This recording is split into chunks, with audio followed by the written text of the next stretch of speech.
Bismillahirrahmanirrahim. Assalamualaikum warahmatullahi wabarakatuh.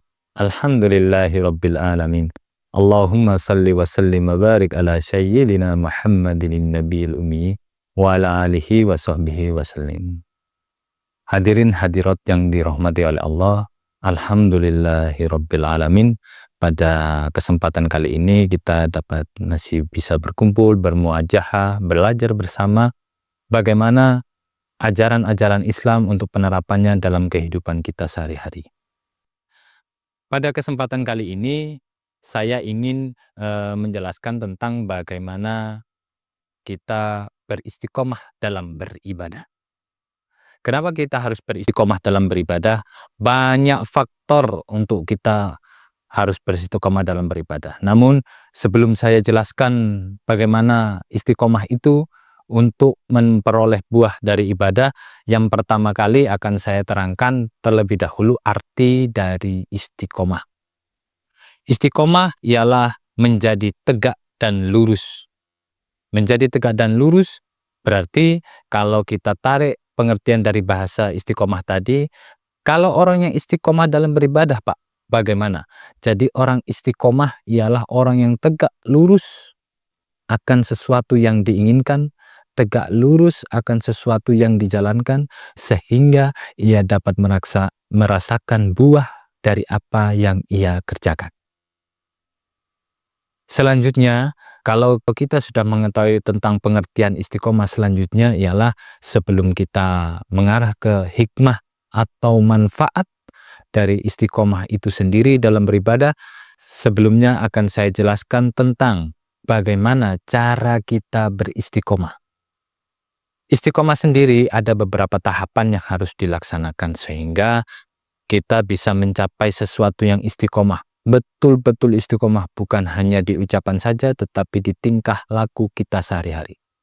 Yang pertama ialah bagaimana cara kita memperoleh istiqomah? Yang pertama ialah kita wajib meminta kepada Allah untuk diberi istiqomah dalam beribadah. Kenapa hal ini bisa terjadi seperti itu? Karena istiqomah sendiri, kalau kita lihat dalam konteks luas, istiqomah ini sangat sulit.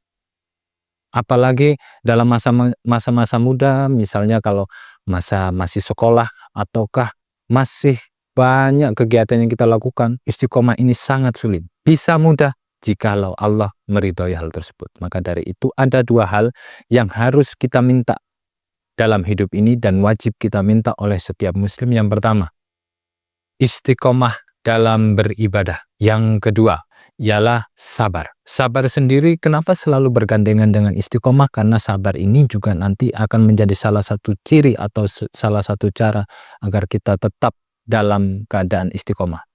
Yang pertama tadi sudah saya jelaskan, yang pertama meminta. Yang kedua ialah tetap sabar.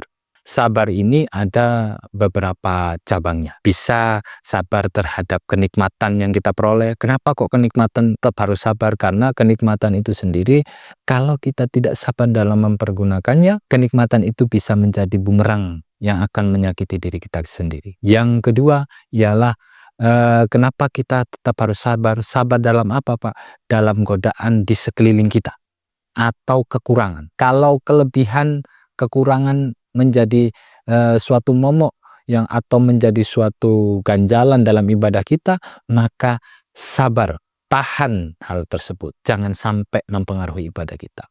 Dan yang ketiga ialah untuk memperoleh istiqomah harus kita mantapkan dalam hati, kita yakinkan dalam hati. Kenapa? Kalau kita lihat pada sekitar sebelum masa kemerdekaan bangsa Indonesia dulu, kenapa pahlawan-pahlawan kita sangat teguh, sangat bersemangat, sangat tidak putus asa dalam menjalankan perjuangannya? Karena mereka sabar, karena mereka yakin dalam dirinya, ditanamkan dalam bentuk keyakinan. Sehingga itu terpancar dari apa? Kalau kita lihat dalam pembukaan Undang-Undang Dasar 45, alinea ketiga ada atas berkat rahmat Allah yang Maha Kuasa. Itu menunjukkan apa? Keteguhan hati dalam mempertahankan tujuannya, tetap berdoa, dimantapkan dalam hati, sehingga bisa tetap sabar dan tetap istiqomah. Itu cara-cara untuk kita memperoleh istiqomah. Selanjutnya adalah bagaimana atau buah yang kita peroleh dari istiqomah tersebut. Istiqomah sendiri, kalau kita lihat orang-orang yang melakukan ibadahnya secara istiqomah, yang pertama, orang itu akan secara terus-menerus memperoleh kemudahan, terus-menerus nantinya akan dicintai oleh Allah. Apa buktinya? Segala kegiatannya, segala keinginannya akan diarahkan langsung oleh Allah. Karena termasuk hamba-hamba yang abdan syakura. Kafartum la azidannakum wa la in kafartum inna adzabi lasyadid. Selanjutnya, yaitu apa hikmahnya? Kalau kita istiqomah, kebiasaan kita yang tegak lurus tidak mudah terpengaruh oleh keadaan-keadaan di sekeliling kita itu akan terbawa dalam pekerjaan kita sehari-hari. Sehingga pekerjaan kita akan cepat selesai, akan cepat dituntaskan untuk mendapatkan hasil yang terbaik.